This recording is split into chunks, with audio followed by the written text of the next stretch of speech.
Ser lleno del Espíritu Santo es una necesidad del creyente, primeramente para poder tener intimidad con Dios, pero también para poder comunicar la salvación de Dios a otros. Así que, retomando esto, yo te pregunto si estás dispuesto a aprender. ¿Estás dispuesto a aprender? ¿Es tu intención empezar a aprender? Porque si no estamos dispuestos a aprender, entonces vamos a tener dificultad para que el Señor pueda moldearnos a cada uno de nosotros conforme a su imagen.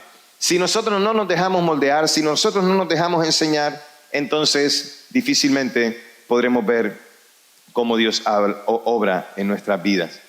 Mira, los que en alguna manera estamos en la posición de enseñanza, los que enseñamos, hay muchos que enseñan en los colegios, en los institutos, yo tengo que enseñar porque soy pastor y maestro dentro de la congregación, dentro de la iglesia, pero los que estamos en una posición de enseñanza, en el ámbito que sea, sabemos que marca mucho la diferencia cuando encuentras alumnos que están dispuestos a aprender.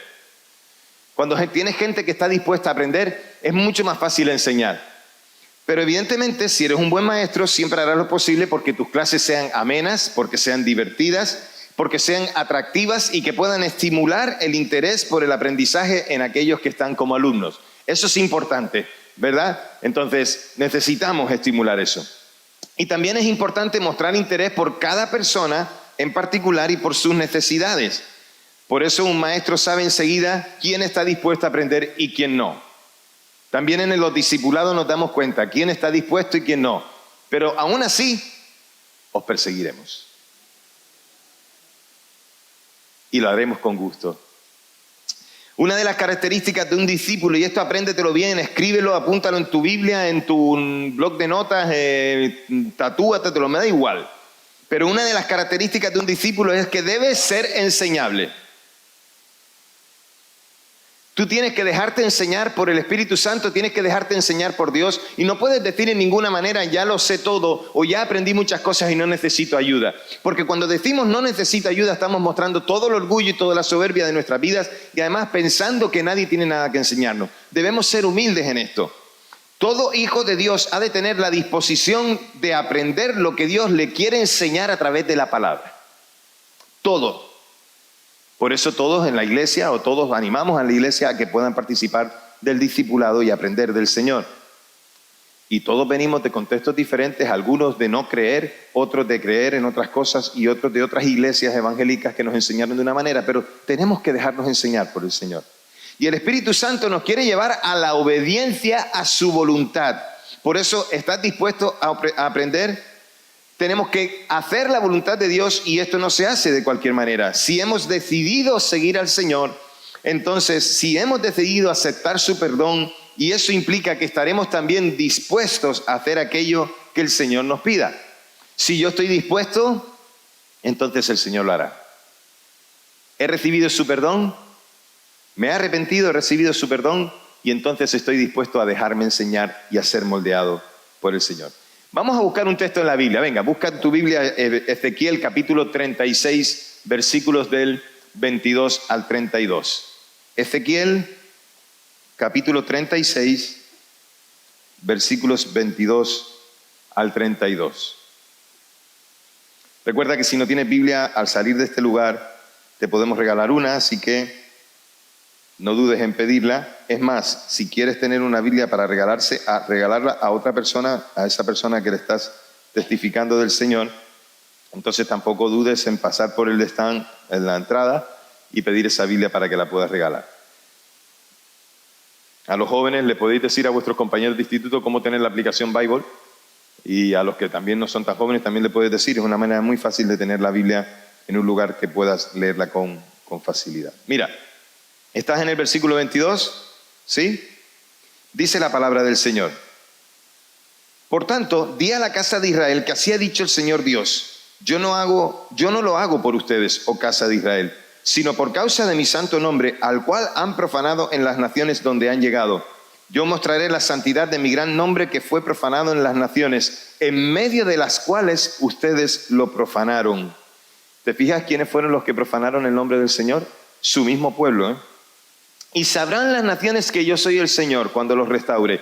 Y cuando yo muestre mi santidad en ustedes a vista de ellos, dice el Señor Dios. Yo pues los tomaré de las naciones y los reuniré de todos los países y los traeré a su propia tierra. Y entonces esparciré sobre ustedes agua pura y serán purificados de todas sus impurezas. Los purificaré de todos sus ídolos. Les daré un corazón nuevo y pondré un espíritu nuevo dentro de ustedes. Quitaré de su carne el corazón de piedra y les daré un corazón de carne. Pondré mi espíritu dentro de ustedes y haré que anden según mis leyes, que guarden mis decretos y que los pongan por obra. Y habitarán en la tierra que di a sus padres. Ustedes serán mi pueblo y yo seré su Dios. Los libraré de todas sus impurezas. Llamaré al trigo y lo multiplicaré y no los someteré más al hambre.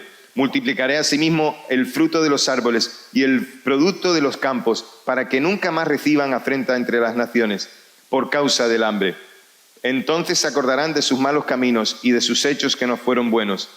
Y se detestarán a ustedes mismos por sus iniquidades y por sus abominaciones. No es por causa de ustedes que hago esto. Sépanlo bien, dice el Señor Dios. Avergüéncense y cúbranse de afrenta a causa de sus caminos, oh casa de Israel. Señor, habla a tu iglesia hoy.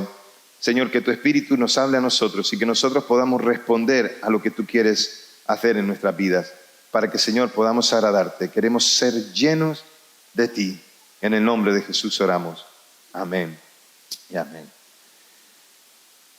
Este capítulo 36 es el corazón del libro de Ezequiel. Es un resumen de lo que realmente sucede con el pueblo y de lo que Dios quiere hacer con este pueblo.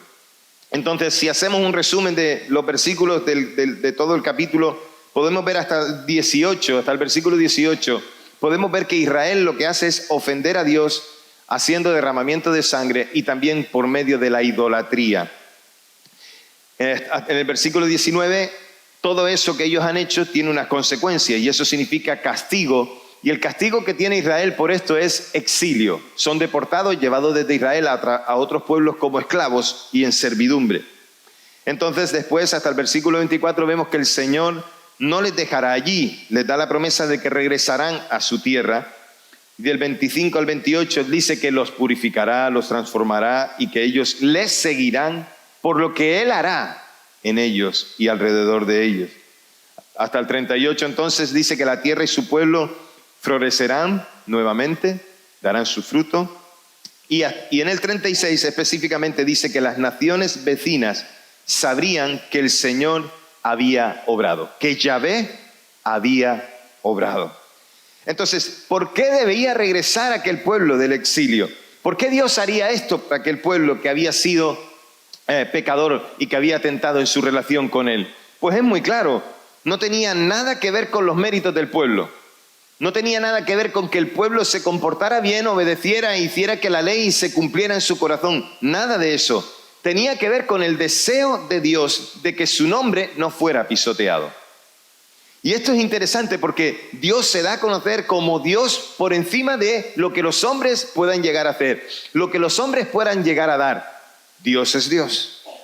Y si Israel estaba en el exilio, daba a pensar que el Dios de Israel era incapaz, que era un Dios que no quería cuidar de su propio pueblo y entonces que habría consecuencias en eso. Entonces esta situación era denigrante no para el pueblo solamente, sino para el propio Dios, para el carácter de ese Dios que gobernaba o dirigía al pueblo. Y por eso la intención de Dios es restaurarle. Versículos del 20 al 23. Restaurarles y volverles al lugar donde tenían que estar. Y este pasaje es una esperanza también para nosotros, que hoy también escuchamos este texto. Porque Dios actúa para salvar, no tanto porque nosotros seamos dignos, sino porque Él es misericordioso. No es que nosotros lo merezcamos, sino que en su misericordia ha decidido amarnos a cada uno de nosotros.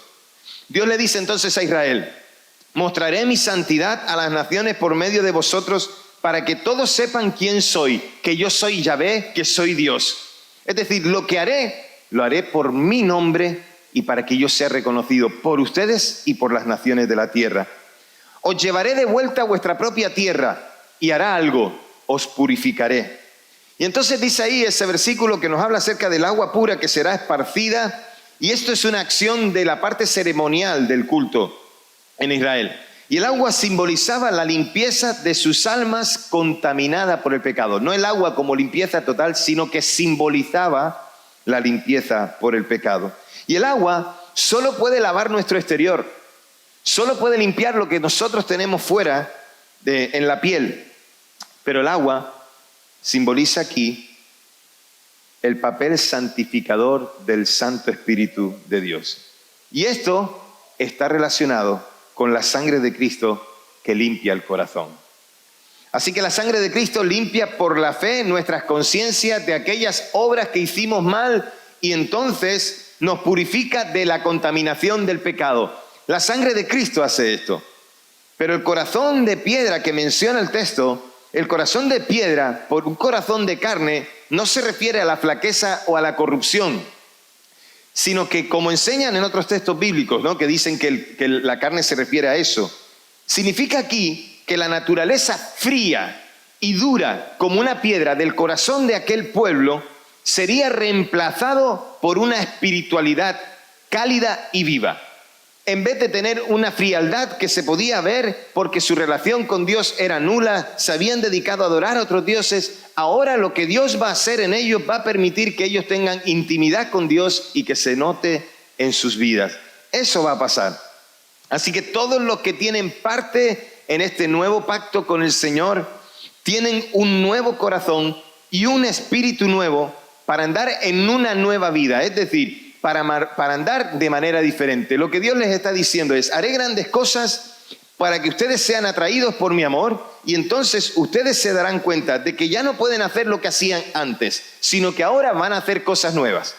Y la manera que van a hacer cosas nuevas es caminar de manera diferente conforme a mi voluntad.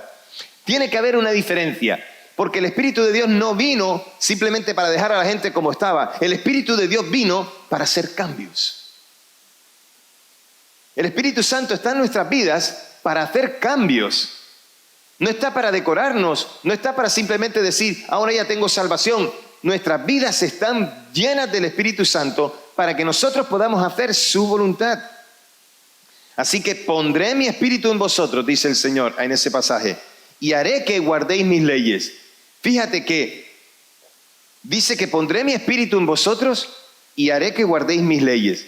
Esto me resulta interesante porque a veces pensamos que nosotros somos inspirados por nosotros mismos a obedecer al Señor. Cuando el Espíritu de Dios está en nosotros, el Espíritu de Dios nos atrae tan fuertemente a Dios que Él hará que nuestro amor por Él haga que cumplamos su voluntad. El Señor lo hará. Se lo dice al pueblo y esto es también para nosotros. Así que pondré mi espíritu en vuestro corazón para que cumpláis mis leyes. Dios dará un corazón de carne, blando y tierno, que cumpla la voluntad que Él dio. Entonces esa gracia que renueva obra un cambio tan grande en el alma como la conversión de una piedra muerta en carne viva. Ese es el ejemplo. Dios puede hacer que una vida que está dura en su relación con Dios pueda ser una vida que tiene bendición en las manos de Dios. Y el Espíritu Santo ha sido puesto en nuestras vidas para que vivamos en obediencia, iglesia, para que vivamos en comunión con Él. Y cuando decimos en obediencia, tenemos que ir al título de la predicación y escuchar diciendo, tengo que estar dispuesto a aprender lo que Dios tiene nuevo para mí y llevarlo a cabo. La razón por la que la presencia de Dios se hace palpable en la vida del pueblo es para que cumpla la ley. Pero recordad que la ley y el cumplimiento de ella no nos salva. Quien nos salvó fue Cristo. Pero hacer el cumplimiento de la ley, obedecer, esto agrada a Dios. Y a Él quiere que nosotros lo hagamos. Así que no solamente esto, sino que además dice que la tierra dará fruto. Tiene el sentido de que Dios hará milagros y maravillas que las naciones reconocerán como que viene de la mano de Dios. El fruto tiene que ver con la obediencia, no solamente con lo que da la tierra, no solamente con la prosperidad, porque la prosperidad aquí en este texto no está asociada a que la tierra dé un fruto que sea abundante y que llene el estómago, sino que habla de la productividad y el fruto que darán nuestras vidas por tener la presencia de Dios. Dios hará grandes cosas que no solamente las verán las naciones, sino que las verá primeramente el pueblo. Y entonces ellos sentirían vergüenza de la manera en la que se comportaron. No hago esto por vosotros, les dice el Señor, sino para que sepan quién soy yo. para que todo el mundo conozca que yo soy Dios y que soy real. La gente está pidiendo pruebas acerca de si Dios es real y Dios se está mostrando como una persona cercana y real a nuestras vidas. Cuando os purifique de todos vuestros pecados, las ciudades serán reedificadas y la tierra cultivada nuevamente, y os multiplicaré, y seréis muchos, y estaréis en esta tierra, y seréis bendición. Las naciones otra vez sabrán que yo lo he hecho. No lo ha hecho ningún hombre, no lo ha hecho ningún rey, lo ha hecho Dios mismo. Y Dios transforma nuestros corazones y nuestras vidas para que se vea la huella de su mano obrando en nosotros, para que también se vea cómo Él está trabajando en cada uno de nosotros, de tal manera que todos y cada uno de nosotros también nos convertiremos en testigos. Seremos testigos de esta salvación tan grande, porque la contaremos, pero también la viviremos. No me canso de repetirme a mí mismo y de recordaros a vosotros, iglesia, predica todo el tiempo y cuando tengas la oportunidad, abre la boca. Tu vida tiene que mostrar que Jesús está en ti. Y aquí no se trata de reconocer en nosotros lo que hacemos o lo que decimos, sino que los que miran nuestro cambio puedan ver a Dios como el autor de esos cambios y que reconozcan, como nosotros, que Dios es Dios. Que puedan ver que Dios es Dios. Toda la gloria de esta salvación y restauración de nuestras vidas no nos pertenece a nosotros, le pertenece a Dios. Hemos sido restaurados no porque nosotros decidiéramos hacerlo, sino porque Dios ha querido hacerlo a través de Cristo. Y a través de la obra de Dios en nosotros, Él atraerá a muchos a la salvación de Dios. Esto es. Entonces, iglesia, aquí lo que vimos con el pasaje, aquí lo que vimos con el pueblo de Israel en este momento, tiempos duros en el que Ezequiel reprende, pero también trae esperanza. Y para nosotros, ¿qué nosotros como iglesia? Pues la restauración de este pueblo que acabamos de ver se asemeja a nuestra salvación por Cristo, lo que muestra que el objetivo de nuestra salvación es la gloria de Dios. Hemos sido salvados para que Dios pueda ser glorificado. Y toda la iniciativa de la salvación y todo mérito de ella es de nuestro Dios, no de nosotros. Y la razón por la que Dios salva a la humanidad y lo hace enviando a su Hijo Jesucristo es para que su nombre sea exaltado.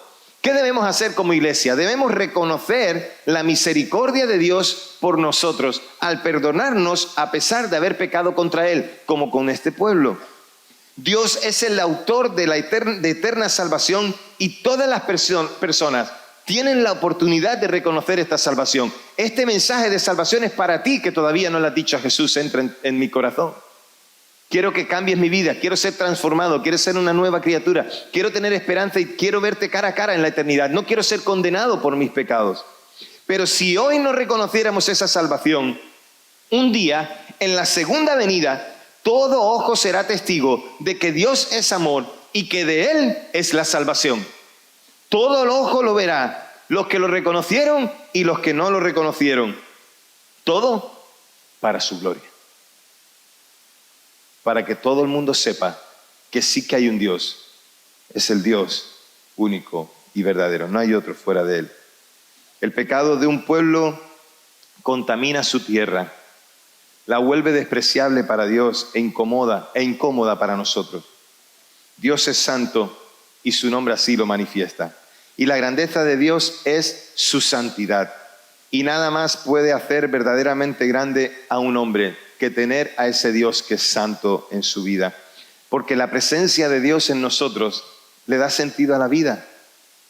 Hablando con una persona hace un tiempo atrás, me decía que había algunos lugares de una ciudad en concreta en el que él me dijo que nunca viviría. Y entonces él decía que muchos de esos lugares no vivirían allí porque son conocidos porque la gente que vive allí le dan mala fama con sus acciones. Es decir, hacen cosas que son indebidas. Así que yo te pregunto, ¿irías a vivir a un lugar donde hay inseguridad? ¿Quién iría a vivir a un lugar donde hay inseguridad? ¿Vivirías en un lugar en el que tus hijos pueden ser contaminados por las acciones de otros y hacer ese mismo tipo de acciones y tú las consentirías que las hicieran? ¿Vivirías así, en un lugar así? ¿Consentirías que tus hijos se mezclaran en un lugar así? Pues hay lugares que se han ganado su fama a pulso. Algunos de nosotros dirían, pues yo no viviría en este lugar, ¿verdad? o yo no iría a este lugar. Ayer de broma cuando estábamos orando y decíamos, bueno, vamos a ir por el barrio a orar, estábamos en los Merinales y decía un hermano, cuidado porque calle vais. Digo, vamos en el nombre de Jesús, así que vamos por las calles que tenemos que ir porque vamos a bendecir. Y un hermano que estaba allí dice, uy, porque no habéis estado en la ciudad de la que vengo. Porque en la ciudad de la que vengo hay lugares en los que sí no entraríamos ni siquiera para orar. Pero hay lugares que se ganan la fama porque las personas que viven en ese lugar viven como que no tienen Dios. Entonces, ¿iríamos a vivir allí? Lo que pasó con este pueblo es que nadie quería ser de Israel porque no tenía nada bueno que ofrecer. ¿Pensáis que la gente que mira a la iglesia hoy en día no quisiera ser de la iglesia porque no tiene nada bueno que ofrecer? ¿Creéis que la iglesia es el lugar al que la gente no quiere ir porque lo que ofrece la iglesia no es bueno o no les llama la atención? ¿O porque no pueden ver a Dios obrando en un poder sobrenatural? A veces buscamos solamente las experiencias de Dios y no nos damos cuenta que en la obediencia ya está la experiencia. Que en hacer la voluntad de Dios ya está la experiencia que necesitamos. A veces exaltamos las cosas grandes que suceden, ¿verdad? Pero nos olvidamos de que nuestras vidas han ido cambiando conforme como hemos ido conociendo al Señor y hemos ido siendo transformados. ¿Creéis que la gente quiere ir a un lugar así? Pues Dios ha llamado a lo menospreciado de la tierra, a lo vil de la tierra, a lo que nadie daría nada por ellos. ¿Saben para qué? Para glorificarse. Y tú y yo, que somos parte de la iglesia, somos esas personas donde Dios se quiere glorificar. Somos esas personas en las que Dios quiere obrar.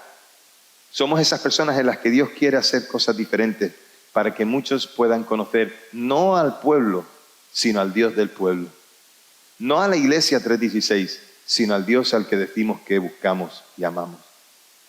De la misma manera es la iglesia del Señor la que no se debe contaminar con el pecado ni hacer que el nombre de Dios sea pisoteado. El nombre de Dios es tenido en menos cuando hacemos lo contrario a lo que Él dice que tenemos que hacer.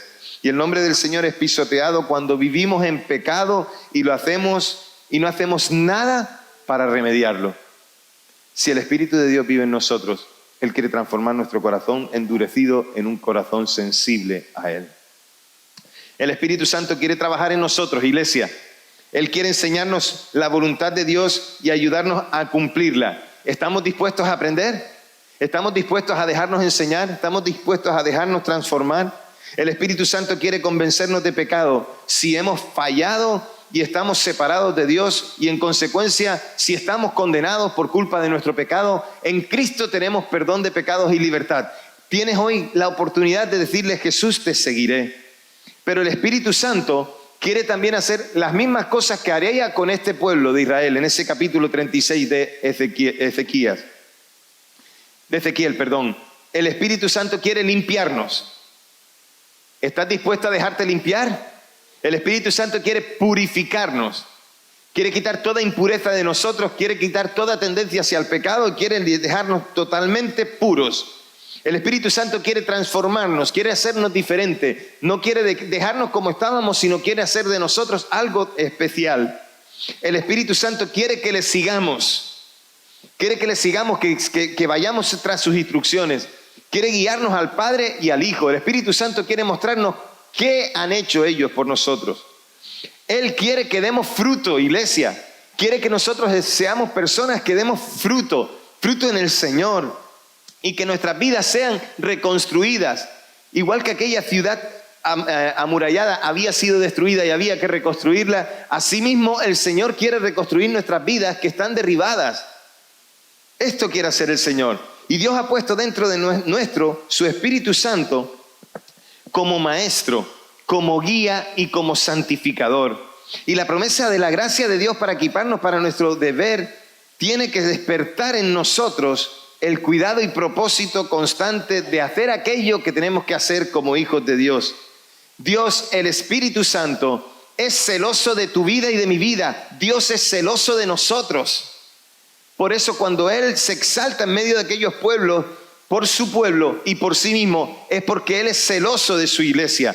Dios es celoso por ti, no consentirá que tú te mezcles con el pecado. Él estará esperando cada día hasta que tú te vuelvas a Él. Él está esperando cada día a que renunciemos a ese corazón endurecido para ser otra vez un corazón de carne dispuesto a ser transformado por el Señor.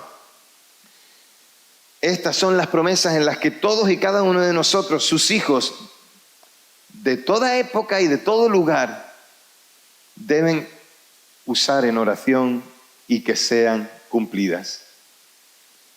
Añadir esas promesas a nuestra vida.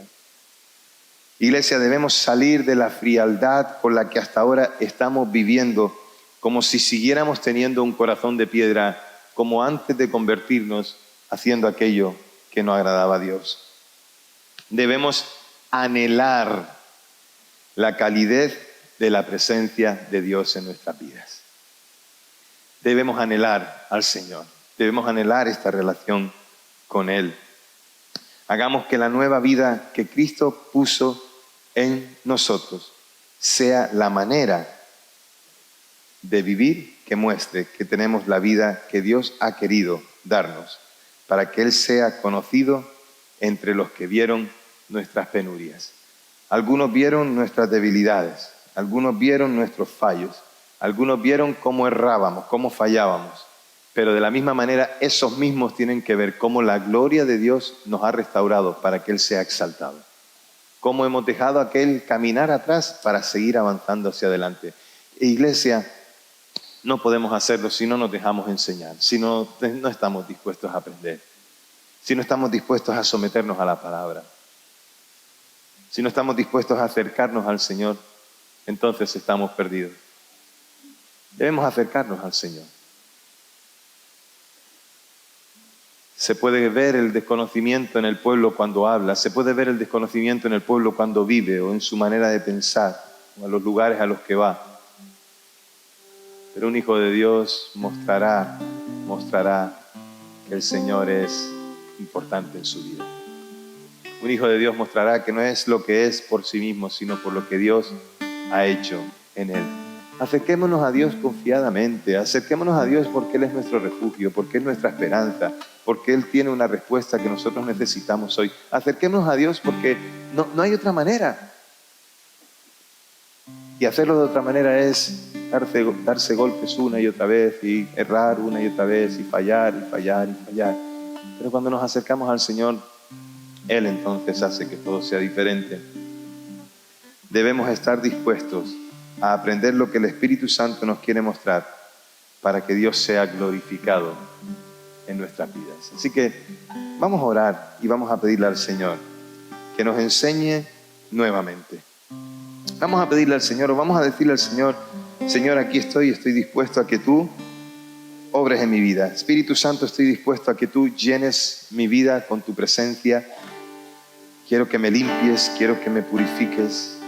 Señor, quiero que me transformes, quiero ver fruto en mi vida porque tú, Señor, eres especial y real en mí. Señor, yo quiero seguirte, dile. Y si esta es tu condición ahí, con convicción, Señor, me someto a ti. Cambia mi corazón frío, Señor, por un corazón que esté lleno de ti. Transfórmame, Señor, a tu imagen. Te lo pido en el nombre de Jesús. Sigue en actitud de oración delante del Señor.